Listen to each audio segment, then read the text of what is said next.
നാടിന്റെ നൊമ്പരമായി 7 വയസ്സുകാരൻ മരണത്തിന് കീഴടങ്ങിയ വാർത്തകൾ പുറത്തുവന്നു തുടങ്ങിയതു മുതൽ അരുൺ ആനന്ദ് എന്ന ക്രൂരന്റെയും നിസ്സഹായനായ ഒരു 4 വയസ്സുകാരന്റെയും മുഖങ്ങളാണ് എല്ലാവരുടെയും മനസ്സിൽ തെളിഞ്ഞു നിന്നത്.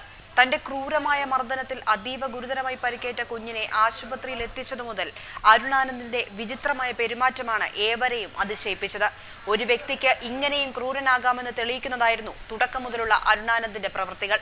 ഒടുവിൽ ആ കുഞ്ഞു മരിച്ചുവെന്ന് അറിഞ്ഞപ്പോഴും അയാൾ അത് തന്നെ ചെയ്തു. ഒന്നും സംഭവിക്കാത്ത രീതിയിലായിരുന്നു അയാളുടെ പ്രതികരണം. 3 ദിവസത്തേക്ക് പോലീസ് കസ്റ്റഡിയിലായിരുന്ന അരുണിനെ മജിസ്ട്രേറ്റിന് മുന്നിൽ ഹാജരാക്കിയ ശേഷം ഇന്നലെ ഉച്ചയ്ക്ക് 12:30 മുട്ടം ജില്ലാ ജയിലിൽ എത്തിച്ചപ്പോഴാണ് കുഞ്ഞു മരിച്ച വിവരം പറയുന്നത്. എന്നാൽ കുഞ്ഞിന്റെ മരണവാർത്ത കേട്ടിട്ടും ഒരു കൂസലുമില്ലാതിരുന്ന അരുൺ ഉച്ചയ്ക്ക് ജയിലിൽ ആട്ടിറച്ചു കൂട്ടി ആഹാരം കഴിക്കുന്നത് കണ്ട് ജയിൽ ഉദ്യോഗസ്ഥർ വരെ അമ്പരന്നുപോയി. 7 വയസ്സുള്ള കുട്ടി മരിച്ചതോടെ പ്രതി അരുൺ ആനന്ദിനെതിരെ കൊലക്കുറ്റം കൂടി ചുമത്തി.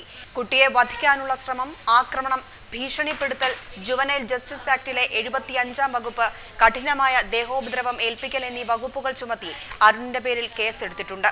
കുട്ടിയുടെ അനുജനായ 4 വയസ്സുകാരനെ ലൈംഗികമായി ആക്രമിച്ചതിന് പോക്സോ കേസുമുണ്ട്. പ്രകൃതി വിരുദ്ധ പീഡനം, ദേഹോപദ്രവം ഏൽപ്പിക്കൽ എന്നീ വകുപ്പുകളും ചുമത്തി. എല്ലാ വിഷമങ്ങളിലും ഒപ്പമുണ്ടായിരുന്ന പപ്പി ഇനി ഒരിക്കലും മടക്കമില്ലാത്ത ദൂരത്തേക്ക് പോയെന്ന സത്യം ഉൾക്കൊള്ളാനാകാതെ തനിച്ചായി പോയ 4 വയസ്സുകാരനാണ് മറ്റൊരു നൊമ്പരമായത്. ഗുരുതരാവസ്ഥയിൽ ആശുപത്രിയിലായിരുന്ന പപ്പിയെ കാണാൻ കുഞ്ഞനുജൻ എന്നും മുത്തച്ഛയ്ക്കൊപ്പം ആശുപത്രിയിൽ പോയിരുന്നു. ഓരോ തവണ കാണാൻ പോകുമ്പോഴും പപ്പി ഉറക്കത്തിലാണെന്ന പോലെ അവൻ ചേട്ടനെ വിളിച്ച് എഴുന്നേൽപ്പിക്കാൻ ശ്രമിച്ചുകൊണ്ടേയിരുന്നു. പക്ഷേ പപ്പി വിളി കേട്ടില്ല. ഇന്നലെ അവസാനമായി പപ്പിയെ വീട്ടിൽ കൊണ്ടുവന്നപ്പോഴും എന്താണ് നടക്കുന്നതെന്ന് മനസ്സിലാകാതെ 4 വയസ്സുകാരൻ പപ്പിയെ മെല്ലെ തലോടി. വേദനകളുടെ ലോകത്ത് നിന്ന് വിട പറഞ്ഞ മകനേക്കാൾ നൊമ്പരമായി സംസ്കാര ചടങ്ങിൽ പങ്കെടുക്കാനെത്തിയവർക്ക് ആ 4 വയസ്സുകാരൻ. നിരവധി ആളുകളാണ് കുഞ്ഞിന് അന്ത്യാഞ്ജലി അർപ്പിക്കാൻ സംസ്കാരം നടന്ന തൊടുപുഴയിലെ വീട്ടിൽ എത്തിയത്. കോട്ടയം മെഡിക്കൽ കോളേജിലെ പോസ്റ്റ്മോർട്ടം നടപടികൾ പൂർത്തിയാക്കി വൈകിട്ട് 8-നാണ് 7 വയസ്സുള്ള കുട്ടിയുടെ മൃതദേഹം ഉടുമ്പന്നൂരിലെ മാതാവിന്റെ വസതിയിൽ എത്തിച്ചത്.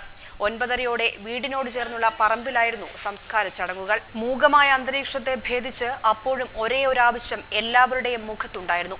7 വയസ്സ് മാത്രം പ്രായമുള്ള ഒരു കുരുന്നിനെ ഇത്രയേറെ ഉപദ്രവിച്ച അരുൺ ആനന്ദിന് ഏറ്റവും കടുത്ത ശിക്ഷ ഉറപ്പാക്കുക. Web desk, Kairali news.